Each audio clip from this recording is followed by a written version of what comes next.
echocardiography for beginners. Techniques and approaches to cardiac ultrasonic evaluation.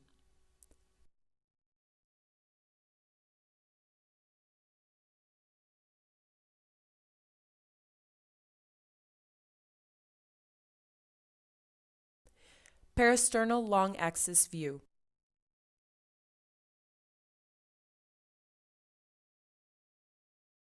One starts an ultrasound examination of the heart by obtaining an image using the parasternal approach. The scanning plane is located along the longitudinal axis of the heart.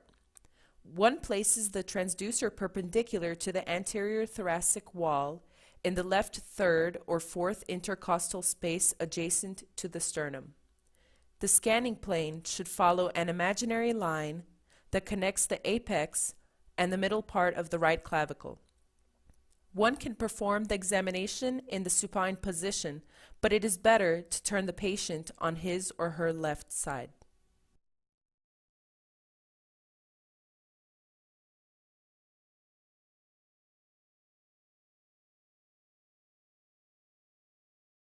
In the upper part of the screen, one will see the heart's structures that are situated more closely to the surface of the transducer. When one looks farther down the screen, one will see the image of the anterior right ventricular wall, more deeply, the interventricular septum, under the interventricular septum, the left ventricular cavity, where one can see the papillary muscles, chordae, and mitral valve leaflets. At the bottom of the screen, one sees the image of the posterior left ventricular wall.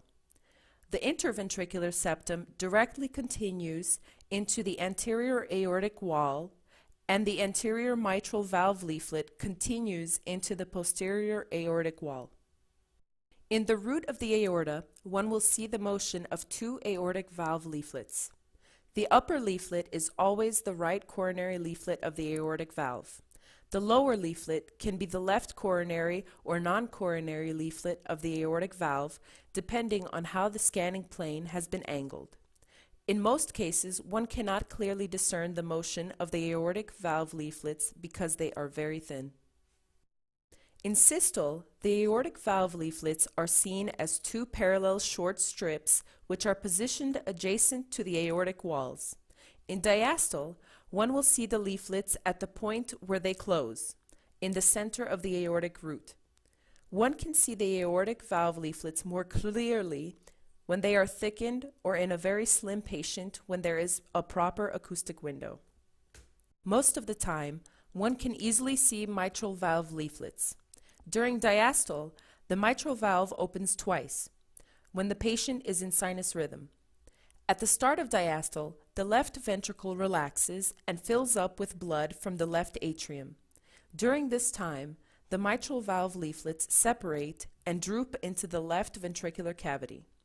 When the early diastolic period is finished and the left ventricle is filled with blood, the mitral leaflets move in the direction of the left atrium. At this moment, they are partly closed. This is called early diastolic closure of the mitral leaflets. The second opening of the mitral leaflets in diastole is a result of late diastolic blood flow in the left ventricle after the systole of the left atrium. The amplitude of the second opening of the mitral valve leaflets is lower than the early diastolic opening.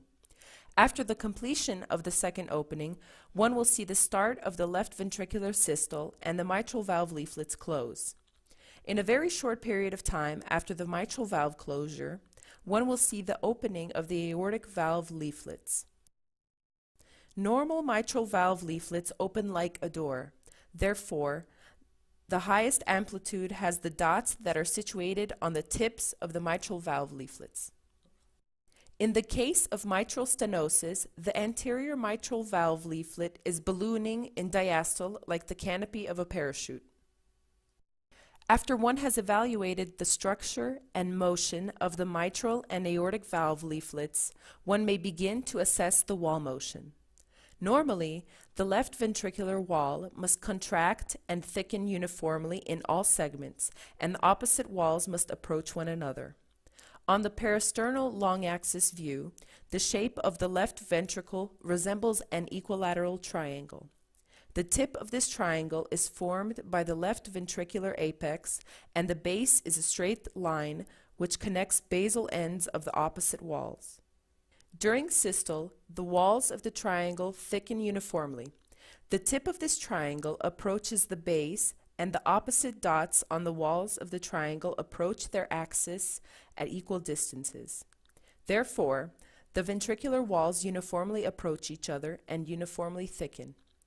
On the peristernal long-axis view of the left ventricle, one observes the contraction of the interventricular septum and the posterior left ventricular wall. The peristernal long-axis view does not show the apex in most patients. Therefore, one cannot assess its shortening. In this image, one can see not only the ascending aorta, but also the descending aorta behind the left atrium in cross-section.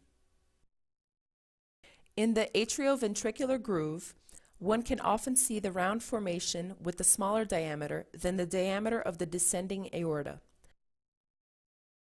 This is the coronary sinus, which collects venous blood from the myocardium and transfers it into the right atrium.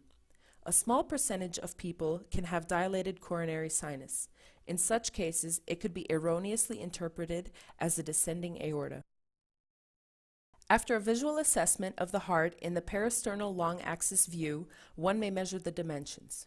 This is a very important part of echocardiography. The dimensions must be measured correctly and uniformly so that one can perform a follow-up of the disease's progression. In modern echocardiography, M-mode is not the best method for taking dimensions.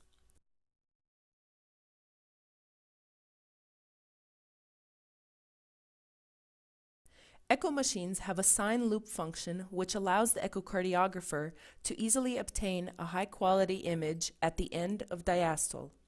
In this image, one can measure all necessary dimensions. The dimensions of both ventricles should be obtained on the line that is perpendicular to the interventricular septum and that goes between the tips of the mitral valve leaflets and the papillary muscles.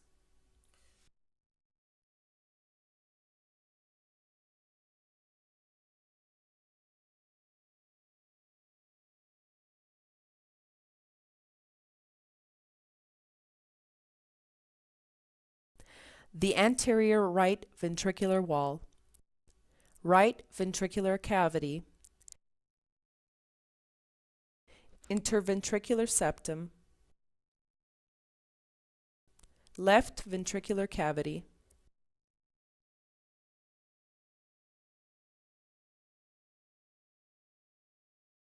the posterior left ventricular wall. After one has finished measuring the dimensions of the ventricles, one measures the dimensions of the ascending aorta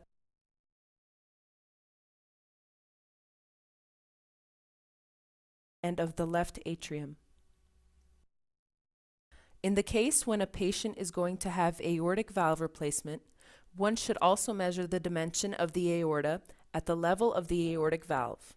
This dimension helps the surgeon to choose the right size of the aortic prosthesis. Experienced cardiologists do not use the M mode for taking dimensions and calculating the left ventricular ejection fraction. The measurements are made on a two-dimensional image, and the ejection fraction is assessed visually. For example, less than 30%, 30 to 40%, 40 to 55%, and more than 55%. At this stage, one may start color flow Doppler imaging. One chooses the right size of the color Doppler sector and places it in a two-dimensional image so the sector captures the mitral and aortic valves and the upper part of the interventricular septum. In the limits of this sector, one can assess the type and velocity of blood flow. If one sees only red and blue colors in the Doppler's color sector, this indicates that only normal laminar blood flow is present and that regurgitant jets, or high-velocity flows, through the stenosed valves are absent. Regurgitant jets, or turbulent high-velocity blood flows, will be represented by a green color or a bright mosaic of colors. With pulsed Doppler, one can evaluate zones either under or above the valves.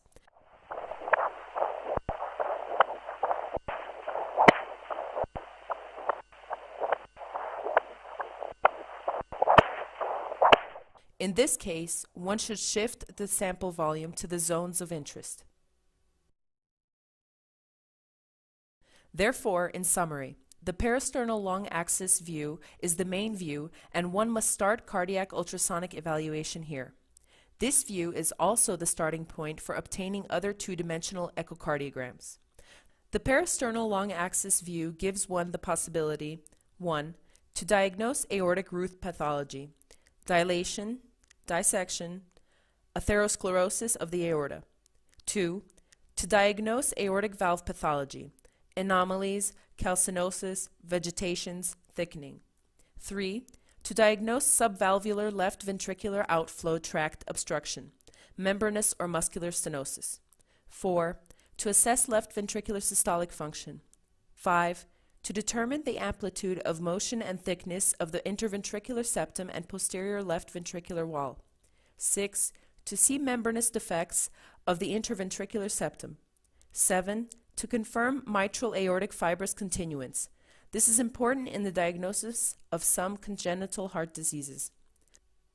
8.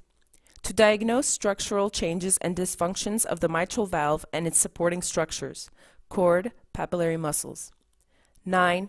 To diagnose coronary sinus dilation. This can be evidence of persistent left superior vena cava.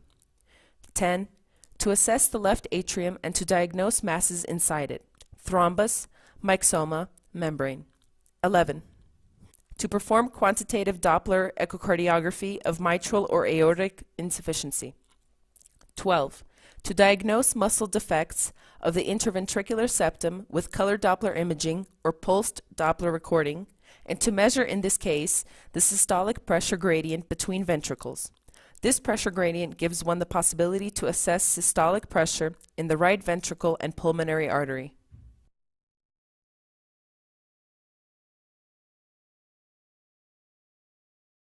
Parasternal long axis view of the right ventricular outflow tract.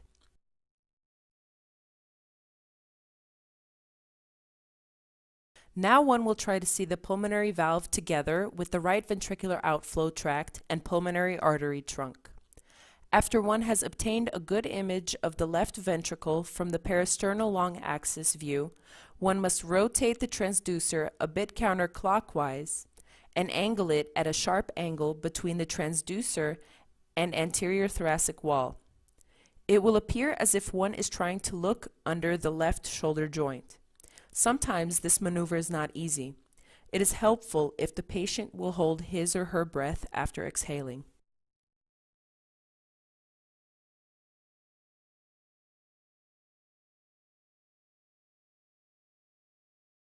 The motion of the pulmonary valve leaflets is similar to the motion of the aortic valve leaflets.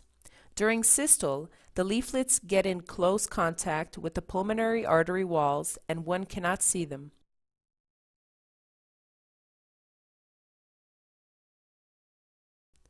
However, during diastole, the leaflets close and the backward blood flow from the pulmonary artery into the right ventricle terminates. As opposed to a normal aortic valve, one can often see a mild regurgitant flow in a normal pulmonary valve.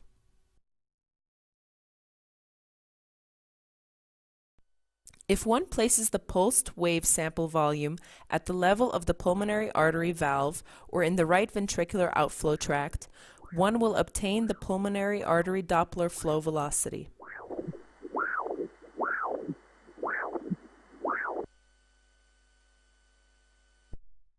Doppler recordings of the pulmonary artery velocity can provide the assessment of the pulmonary artery pressure. For this, one measures the acceleration time, the time between the onset of the flow to the peak systolic flow. When pulmonary artery pressure goes up, the acceleration time becomes shorter. As a norm, it should exceed 100 milliseconds. If this parameter becomes less than 75 milliseconds, one can diagnose it as severe pulmonary hypertension. This is an example of a patient with pulmonary hypertension.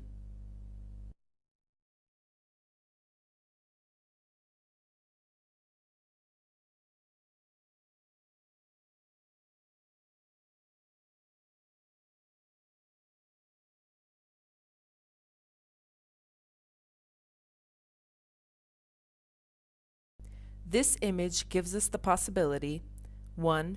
To assess the right ventricular outflow tract. 2. To assess the motion and structure of the pulmonary artery valve leaflets. 3. To see the proximal part of the pulmonary artery. 4.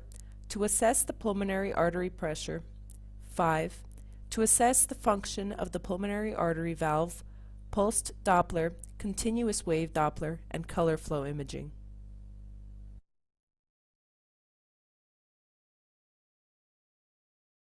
Parasternal long axis view of the right ventricular inflow tract.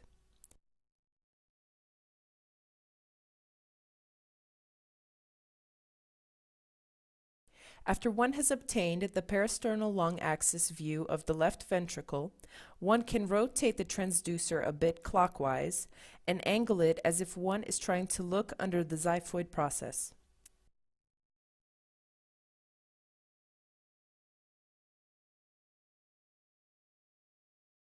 In this image, one can see the position and motion of the tricuspid valve leaflets. Normal tricuspid valve leaflets open in the same manner as mitral valve leaflets. Double motion: open, close, open. Normal tricuspid valve leaflets should open like a door, so the tips of the tricuspid valve leaflets have the biggest amplitude. In the case of tricuspid stenosis, the leaflets dome in a diastole like a parachute. Doming is one of the main two-dimensional features of any stenotic valve. In this image, one can see the spot where the coronary sinus empties into the right atrium. This is the diaphragmatic surface of the heart between the right ventricle and the right atrium. Parasternal short axis views of the left ventricle.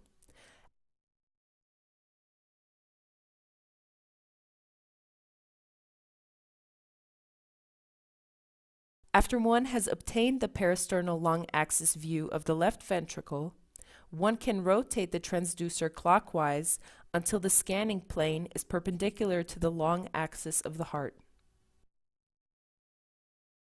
After this step, one can sweep the transducer so that one is trying to look under the suprasternal notch, or one can sweep downwards in the direction of the apex. In this way, one can obtain many cross-sectional images of the left ventricle.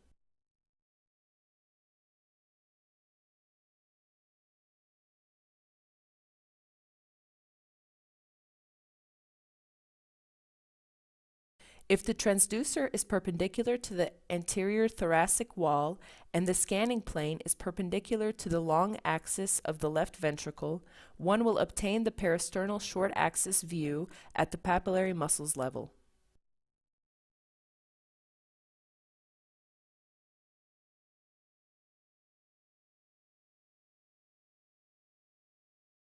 One can see papillary muscles as two round echogenic masses that are situated near the left ventricular wall. Different patients have different positions of papillary muscles. One of the papillary muscles is posteromedial and the other anterolateral. If one sweeps the transducer downwards in the direction of the apex, one will obtain the short axis view at the level of the apex.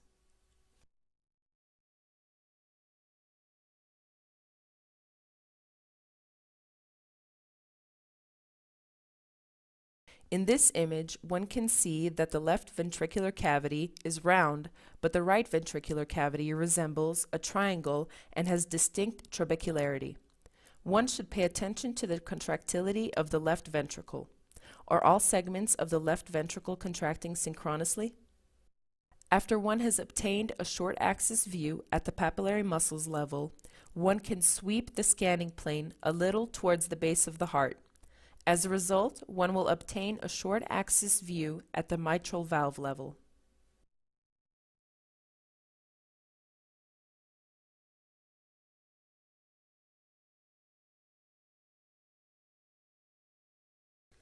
When evaluating this image, one can see 1.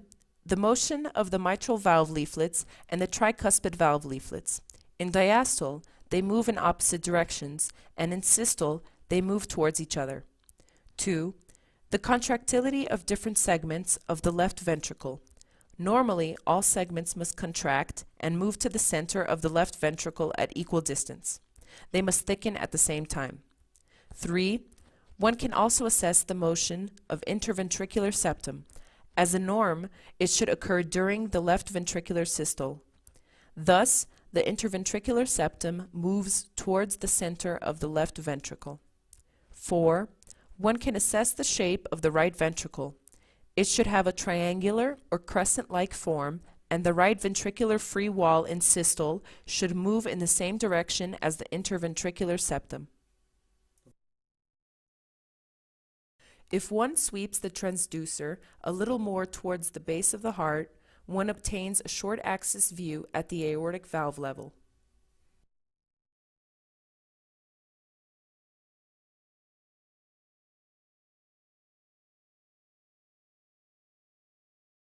In this image, one can see aortic valve leaflets in the center of the root of the aorta. In closed position, the leaflets form the shape of the letter Y or the Mercedes logo. The right coronary cusp is on the top and near the right ventricular outflow tract. The non-coronary cusp is at the bottom and to the left, near the right atrium, and the left coronary cusp is at the bottom and to the right, near the left atrium. In systole, the aortic valve leaflets open and form the shape of a triangle.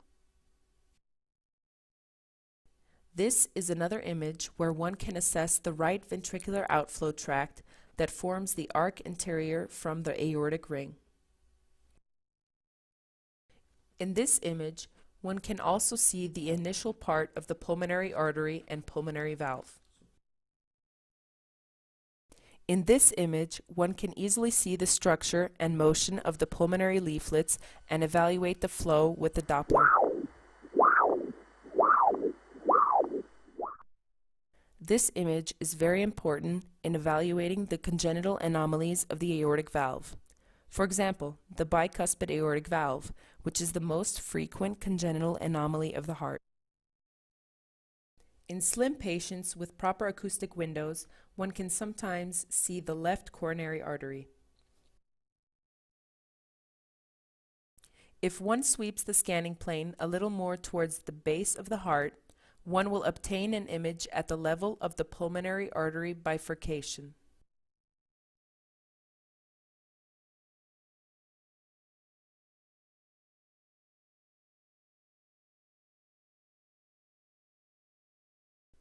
This image is important in patients with congenital anomalies of the heart because it allows one to evaluate the anatomic features of the pulmonary artery, the diameter of its branches,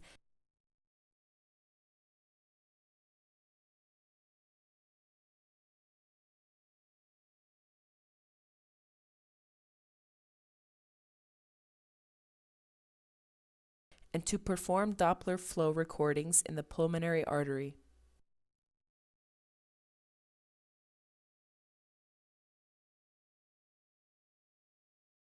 The segmental approach to analyzing regional ventricular function.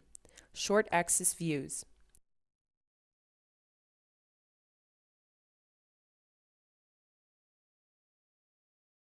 Four views are used for regional wall analysis.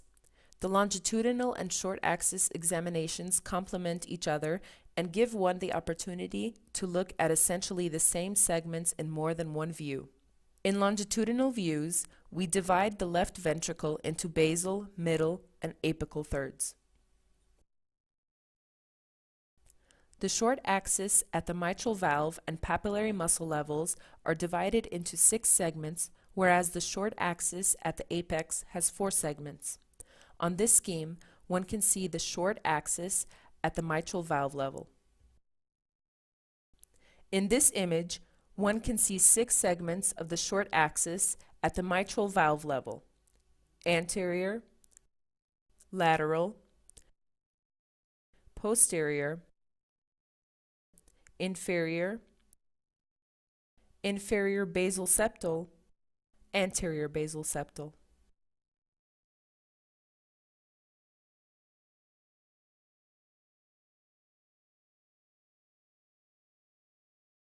In this image, one can see 6 segments of the short axis at the papillary muscles level: anterior, lateral, posterior, inferior, inferior middle septal, anterior middle septal.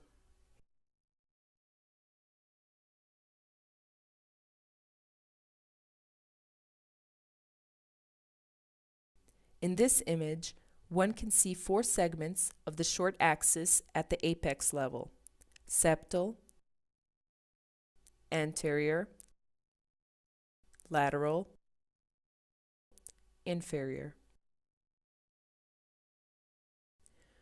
We assess the contractility of all 16 segments with the use of long axis scans and short axis scans.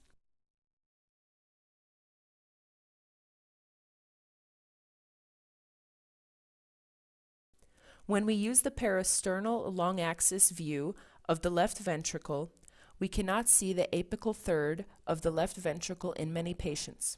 Thus, we must assess the contractility of the apex with the use of apical 2 and 4 chamber views.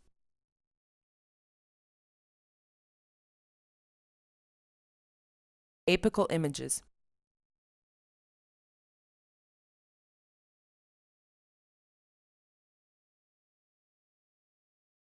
One should place the transducer in the area of the apex of the heart, and the scanning plane must be directed in such a way that one obtains the image of all 4 chambers of the heart. For optimal visualization, the patient should be put on his or her left side, and the transducer should be placed in the area of the apical impulse palpation. One should aim the transducer in the direction of the right scapula.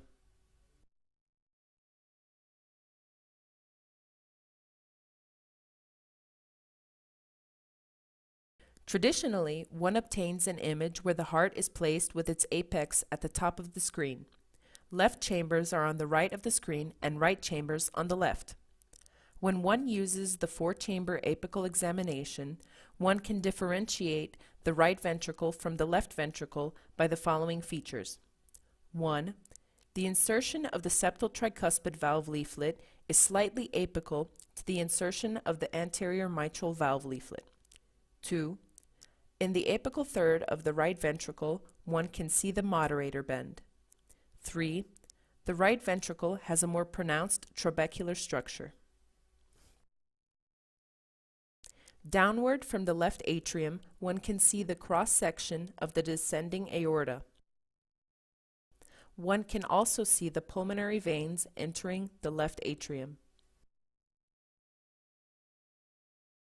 By tilting the transducer downwards, one can see the coronary sinus. One should keep in mind that with the transducer in this position, ultrasonic beams are parallel to the interventricular and interatrial septums. The interatrial septum is very thin, especially in the region of the fossa ovale. By using the apical approach, one gets the impression that the central part of the interatrial septum is absent. In this case, one should use the subcostal approach for optimal visualization of the interatrial septum. In an apical 4-chamber examination, The scanning plane crosses the inferior segment of the interventricular septum. It is important to keep this aspect in mind when assessing the patient with coronary heart disease. In typical cases, the inferior segment of the interventricular septum receives blood flow from the right coronary artery or the circumflex artery, as opposed to other segments of the interventricular septum, which receive blood from the left descending coronary artery. During an apical four-chamber examination, one should evaluate whether the left ventricular walls contract uniformly. One must also assess the structure and motion of the mitral and tricuspid valves. This approach is ideal for Doppler recordings of blood flow through mitral and tricuspid valves because the Doppler ultrasonic beam is parallel to the direction of blood flow. When one is performing a Doppler recording of blood flow through the mitral orifice, one should place the sample volume at the tips of the mitral leaflets. This transmitral Doppler waveform allows us to assess the left ventricular diastolic function.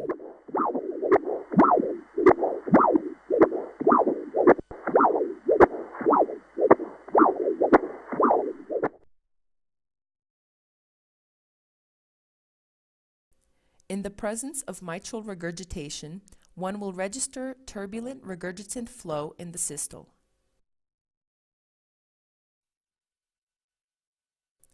With pulsed Doppler sample volume, one can map the severity of mitral regurgitation.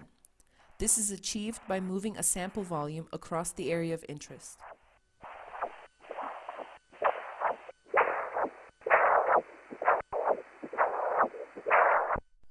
If there is a mitral stenosis present, one should use continuous wave Doppler for quantitative calculations. This method will allow to measure the area of the mitral orifice and to determine the mean pressure gradient across the mitral valve.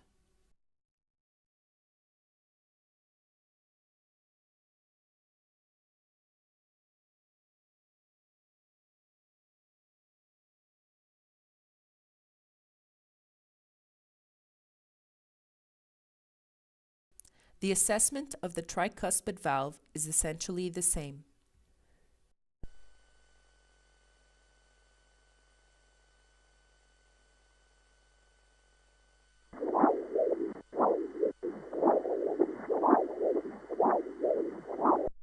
If one has revealed even minimal tricuspid regurgitation, one should use continuous wave Doppler for measuring the systolic pressure gradient through the tricuspid valve. This systolic pressure gradient exists between the right ventricle and the right atrium in the presence of tricuspid regurgitation. The pressure gradient can be determined by using the peak velocity of the tricuspid regurgitant jet flow.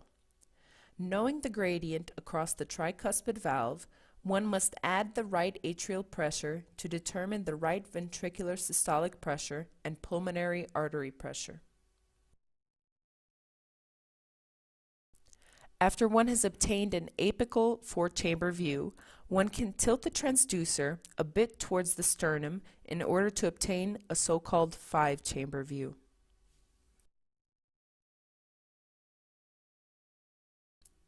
The left atrium, the left ventricle, the right ventricle, the right atrium, the aorta.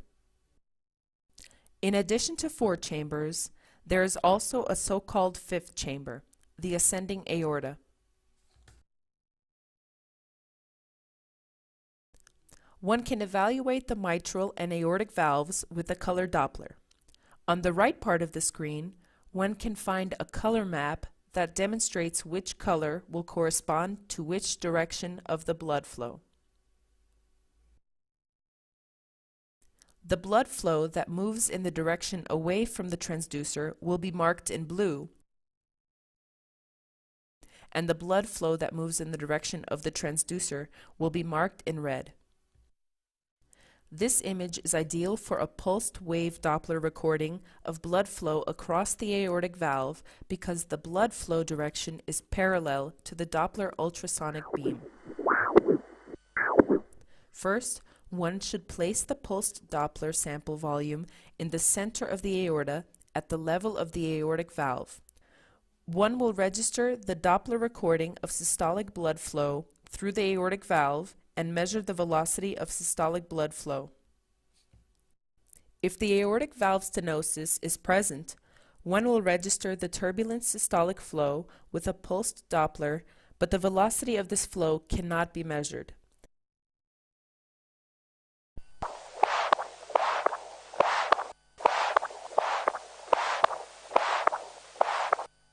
Thus, one should use the continuous wave Doppler. This procedure allows one to measure the peak velocity of systolic blood flow through the aortic valve and to calculate the maximal pressure gradient. If the aortic regurgitation is present, the regurgitant jet can be mapped with a pulsed Doppler sample volume, or it can be seen with color flow Doppler imaging.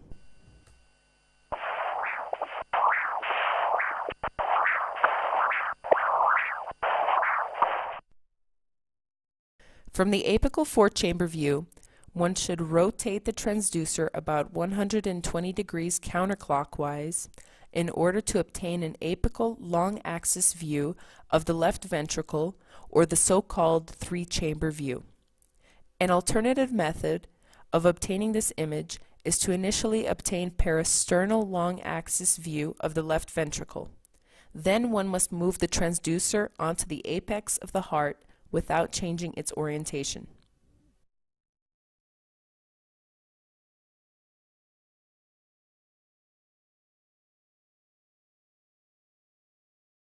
In this image, one can easily evaluate the mitral and aortic valves. One has an optimal view of the left ventricular outflow tract. One can also check the direct continuance of the inferior wall of the aorta in the anterior mitral leaflet and the superior wall of the aorta in the interventricular septum. This is important for assessing the patients with congenital anomalies of the heart. In this position of the scanning plane, one obtains a cross-section through the anterior part of the interventricular septum that receives blood from the left anterior descending artery. On the left side of the image, one can see the posterior lateral wall of the left ventricle, which receives blood from the circumflex artery or the right coronary artery. From the apical four-chamber view, one should rotate the transducer about 60 to 70 degrees counterclockwise and tilt the scanning plane more laterally in order to obtain the apical two-chamber view. In this image, one can see the left atrium, the mitral valve, the anterior left ventricular wall on the right side of the screen, and the inferior left ventricular wall on the left side of the screen. In this image, one should observe the contractility of the true anterior and inferior left ventricular walls. This two-chamber view was taken from a post-myocardial infarction patient and demonstrates an aneurysm in the basal inferior wall. An apical view allows 1. To diagnose the congenital heart malformations in adults and children. 2. To assess the regional wall motion abnormalities in patients with coronary artery disease. 3. To perform a complete evaluation of mitral, aortic, and tricuspid valves.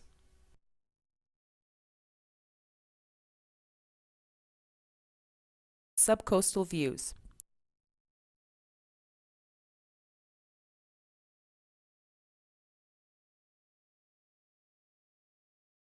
The transducer should be placed horizontally in the epigastric region and the scanning plane angled upwards towards the head to obtain images of the heart structures, or downwards to obtain images of the major vessels. These vessels are the abdominal aorta and inferior vena cava. One can also see the hepatic veins as they enter into the inferior vena cava. Initially, with the subcostal approach, one obtains the four-chamber view. The scanning plane is directed horizontally and perpendicular to the patient's axis. After this, one should angle it upwards. When the angle between the transducer and the frontal plane is approximately 30 to 40 degrees, one obtains 4 chambers on the screen. In most patients, one cannot see the apex of the heart with this approach. If one angles the scanning plane a little more upwards, the image of the aorta, a subcostal 5-chamber view, will be obtained. In this image, one can see the aortic valve in those patients in whom one could not see it when the other approaches were used, due to obesity, narrow intercostal spaces, emphysema.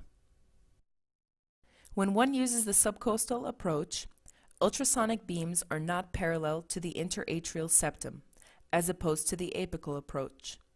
In a subcostal 4-chamber view, the direction of ultrasonic beams is almost perpendicular to the interatrial septum. Thus, in this approach, one can very easily see the interatrial septum and diagnose its defect. The subcostal short axis view is achieved by rotating the transducer orientation position to the 12 o'clock position.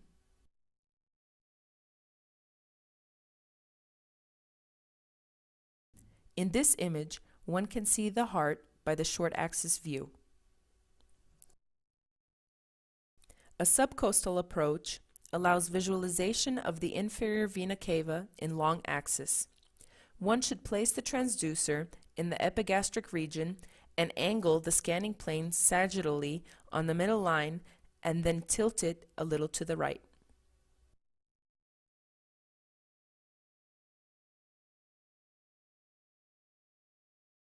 Inferior vena cava is seen posteriorly to the liver. One can see the place where the inferior vena cava connects with the right atrium and sometimes with the valve at this junction. After inhalation, the inferior vena cava partially collapses, and after exhalation,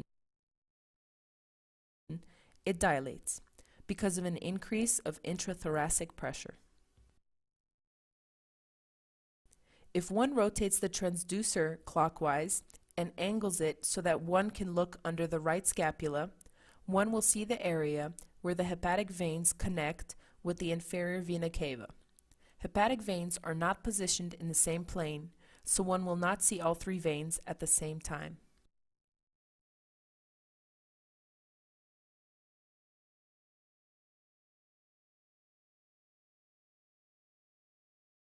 If one places the transducer in the epigastric area and the scanning plane is directed sagittally and then angled to the left, one will obtain the image of the abdominal aorta in long axis. One can see characteristic aortic pulsations and anteriorly see the superior mesenteric artery that branches from the aorta. After branching from the aorta, the superior mesenteric artery immediately descends parallel to the aorta.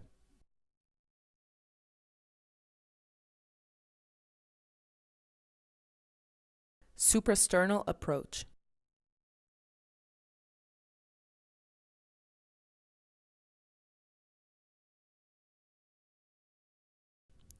One should place the transducer in the suprasternal notch, angle the scanning plane inferiorly and parallel to the aortic arch so that the scanning plane is directed from the anterior right to the posterior left. In order to facilitate this maneuver, one can place a pillow under the patient's neck.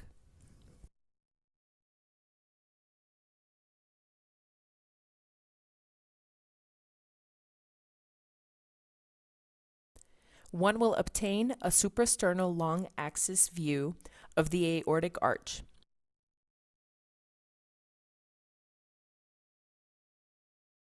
On the left side of the screen, one can see an ascending aorta.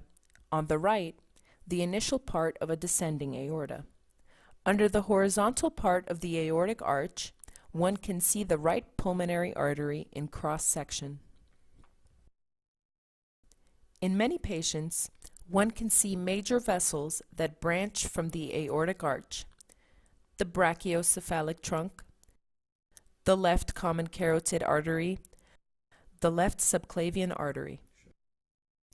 If one angles the scanning plane a little anteriorly and rotates it a little to the right, one can see the ascending aorta together with the aortic valve.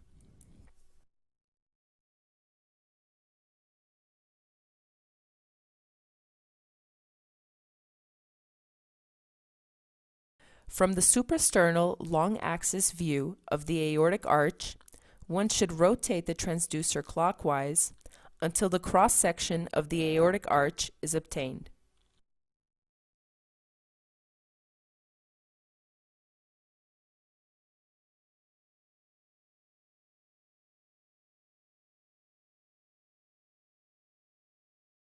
In this image, a horizontal part of the aortic arch is shaped like a ring. To the left of the ring, one can see the superior vena cava. The horizontal tube-like structure under the aortic arch is the right pulmonary artery in long axis. Going deeper from the pulmonary artery, one can see the left atrium. If one places the transducer in the right supraclavicular pit and angles the scanning plane inferiorly, one can see the superior vena cava in all its length, from the connection of the brachiocephalic veins to the entrance of the superior vena cava into the right atrium.